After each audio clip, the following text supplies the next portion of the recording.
Perkenalkan, nama saya Nawabi, mahasiswa STKS Marende Majene. Kali ini saya akan mereview jurnal yang berjudul Tingkat Depresi pada Lansia di Masa Pandemi COVID-19. Penulisnya yaitu Muhammad Agun Akbar dan Yudi Budianto. Langsung saja itu abstrak. Lansia. Lansia menjadi salah satu kelompok yang terdampak oleh pandemi COVID-19. Salah satu gangguan kesehatan yang dapat muncul pada lansia depresi. Hal ini berdampak terhadap menurunnya kemampuan lansia dalam melakukan aktivitas sehari-hari, menurunkan kemandirian dan kualitas hidup lansia. Tujuan dari penelitian ini adalah untuk mengetahui gambaran tingkat depresi pada lansia di masa pandemi COVID-19. Penelitian ini menggunakan pendekatan kuantitatif dengan desain deskriptif. Penelitian ini dilakukan di wilayah kerja Puskesmas Tanjung Baru di Kabupaten Ogan Komering Ulu pada Maret 2022. Dengan menyebarkan kuesioner sebanyak 84 orang dengan menggunakan rumus Slopin. Instrumen yang digunakan pada penelitian ini menggunakan geriatric depression. Untuk mendapatkan gambaran adanya gejala depresi dan derajat depresi pada lansia, hasil penelitian ini mendapatkan gambaran tingkat depresi pada lansia di masa pandemi COVID-19, yaitu terdapat 46 orang lansia sampai 54,76% yang mengalami depresi ringan, 7 orang lansia 8,33% yang mengalami depresi berat, dan 31 orang lansia 36,90% tidak mengalami depresi. Simpulan dalam penelitian ini menjelaskan jika sebagian besar lansia mengalami depresi ringan selama masa pandemi COVID-19, perlunya optimalisasi asuhan keperawatan gerontik yang dilakukan sangat penting untuk meningkatkan kesehatan lansia di masa pandemi COVID-19.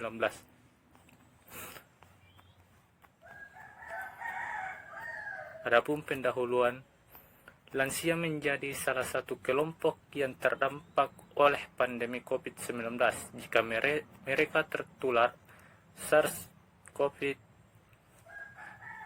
Lansia lebih rentan untuk sakit, memerlukan rawat inap, dan meninggal karena penyakit tersebut. Lansia dengan COVID-19 berusia 65-74 tahun memiliki kemungkinan 3 hingga 5 kali lebih besar untuk dirawat di rumah sakit daripada orang yang lebih muda, dengan kemungkinan masuk rumah sakit yang lebih tinggi pada mereka yang berusia 75 tahun.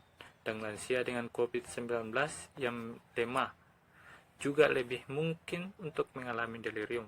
Tingkat kematian untuk lansia yang dirawat di rumah sakit berusia 70 tahun dengan COVID-19 adalah 27% dibandingkan dengan angka kematian keseluruhan 12%. Dan pasien berusia 80 tahun memiliki risiko kematian 60% lebih tinggi dibandingkan dengan pasien berusia 70-79 tahun. Pengaruh COVID-19 bagi lansia membutuhkan penanganan yang serius karena secara alamiah lansia mengalami penurunan baik dari segi fisik, biologi, maupun mentalnya. Hal ini tidak terlepas dari masalah ekonomi, sosial, dan budaya, sehingga memerlukan peran serta keluarga dan adanya peran sosial dalam penanganannya. Salah satu gangguan kesehatan yang dapat muncul pada lansia adalah gangguan mental. Gangguan mental pada lansia dapat menyebabkan dampak yang besar bagi lansia, antara lain dapat menurunkan kemampuan lansia dalam melakukan aktivitas sehari-hari, menurunkan kemandirian dan kualitas hidup lansia. Gangguan mental yang sering muncul pada masa ini adalah depresi, terutama selama masa pandemi COVID-19. Gejala depresi menunjukkan tanda seperti kesedihan, kelelahan, gangguan tidur, nafsu makan, dan konsentrasi kehilangan. Menurut data Organisasi Kesehatan Dunia, WHO, lebih dari 20% orang berusia 60 tahun ke atas menderita gangguan mental dan neurologis. Masalah kesehatan mental yang paling umum pada populasi lansia termasuk depresi 7% dan gangguan kecemasan 3,8%.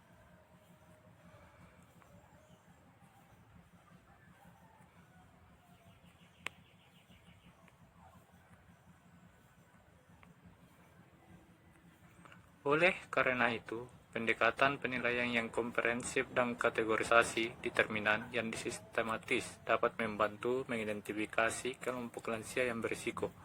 Untuk menilai lansia yang berisiko, dapat menggunakan Comprehensive Geriatric Assessment. CGA adalah proses diagnostik dan terapeutik multidimensi multidisiplin yang berfokus pada penentuan kemampuan dan keterbatasan medis, fungsional, mental, dan sosial orang tua dengan tujuan memastikan bahwa masalah diidentifikasi, diukur, dan dikelola dengan tepat.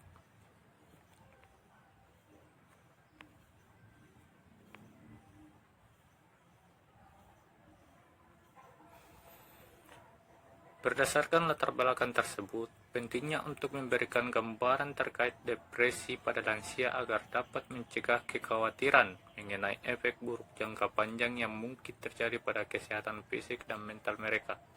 Tujuan dari penelitian ini adalah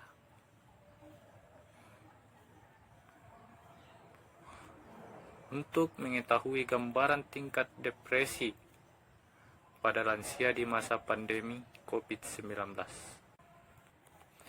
Adapun metode penelitian ini menggunakan pendekatan kuantitatif dengan desain deskriptif.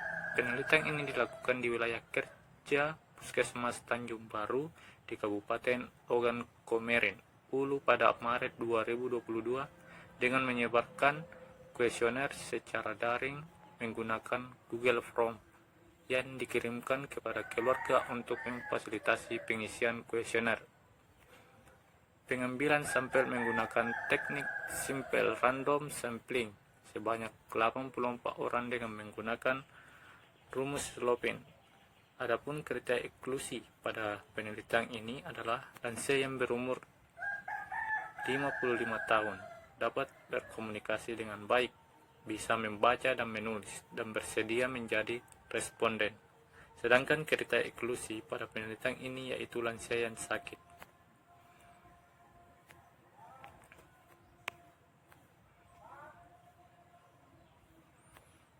Pada penelitian ini, didapatkan 15 pertanyaan valid dari GDS 15 versi bahasa Indonesia dengan Cronbach Alpha 0755 yang berarti instrumennya valid dan dapat digunakan untuk mengetahui depresi pada lanjut usia sebelum dilakukan penelitian, mengajukan uji etik terlebih dahulu dengan persetujuan.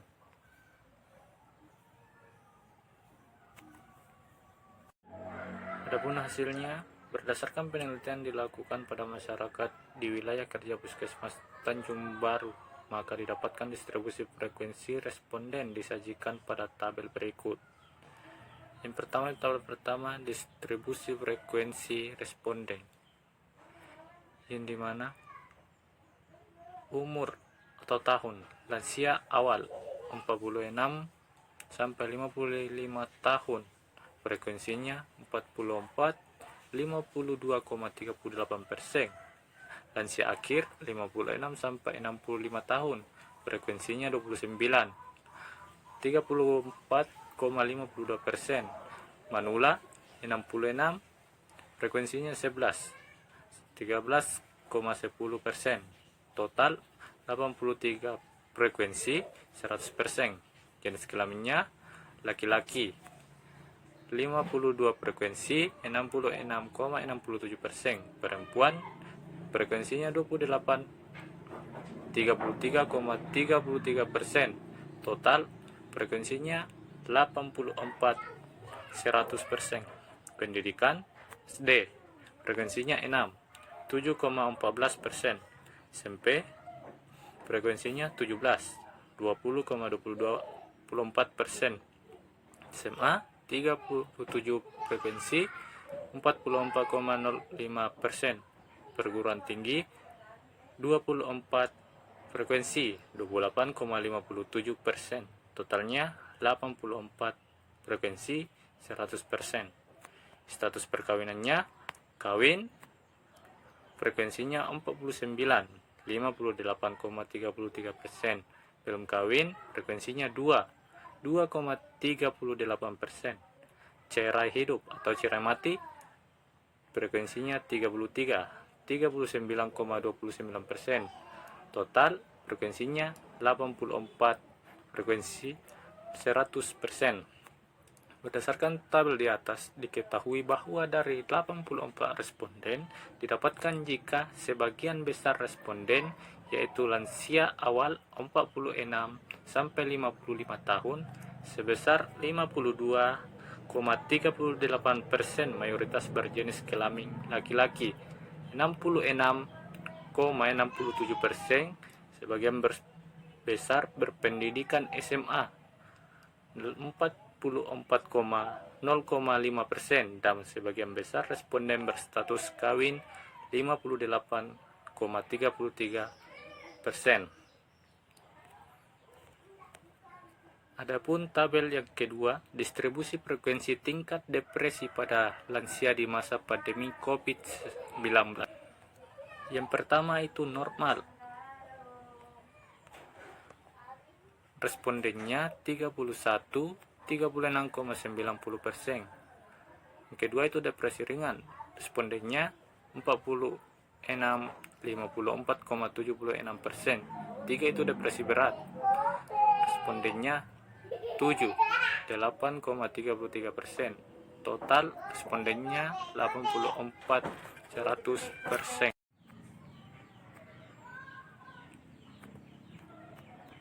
Berdasarkan tabel di atas dapat dilihat bahwa dari 84 responden didapatkan jika 54,76% lansia memiliki tingkat depresi ringan selama masa pandemi COVID-19.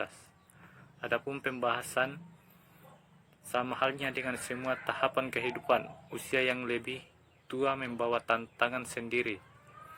Masalah kesehatan mental di kemudian hari seringkali merupakan konsekuensi normal dari bertambahnya usia.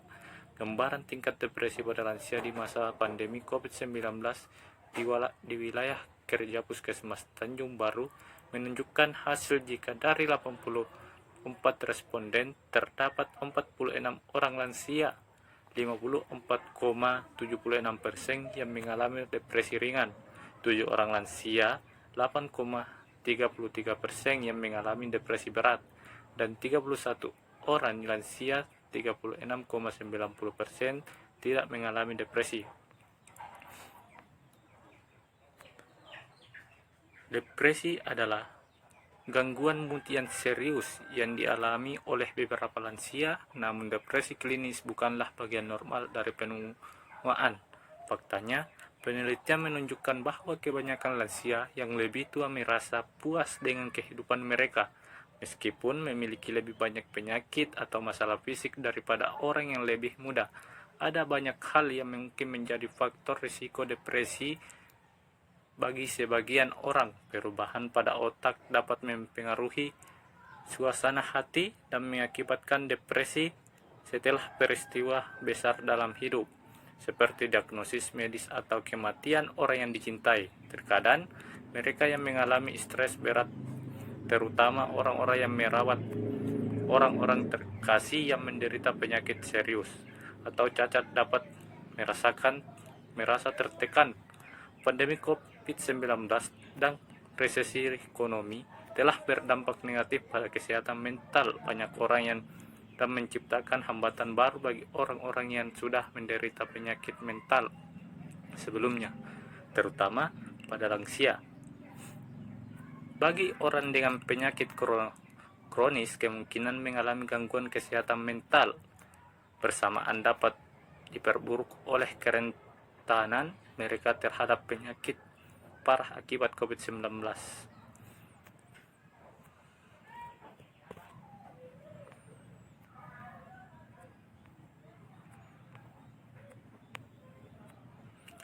Adapun kesimpulan gambar tingkat depresi pada lansia di masa pandemi COVID-19 di wilayah kerja Puskesmas Tanjung Baru menunjukkan hasil jika dari 84 responden terdapat 46 orang lansia, 54,76% yang mengalami depresi ringan. Kelompok lansia merupakan kelompok spesifik yang berisiko tinggi terpapar COVID-19 dengan perburukan klinis yang progresif cepat baik secara fisik maupun mental. Gangguan mental pada lansia dapat menyebabkan dampak yang besar bagi lansia, antara lain dapat menurunkan kemampuan lansia dalam melakukan aktivitas sehari-hari, menurunkan kemandirian dan kualitas hidup lansia. Adapun sarannya, perlunya optimalisasi asuhan keperawatan gerontik yang dilakukan sangat penting untuk meningkatkan kesehatan lansia di masa pandemi COVID-19. Penanganan yang komprehensif yang dilakukan oleh perawat harus mencakup semua aspek psikososial dan spiritual pada lansia agar asuhan keperawatan yang diberikan dapat berjalan dengan optimal. Selanjutnya, penerapan sebagai intervensi perlu dilakukan untuk mengurangi gejala depresi yang dialami lansia. Penelitian ini dapat menjadi dasar bagi peneliti lanjutan yang ingin menggali tentang intervensi apa saja yang dapat digunakan untuk mengatasi masalah depresi pada lansia di masa pandemi COVID-19. Oke, sekian, terima kasih. Assalamualaikum warahmatullahi wabarakatuh.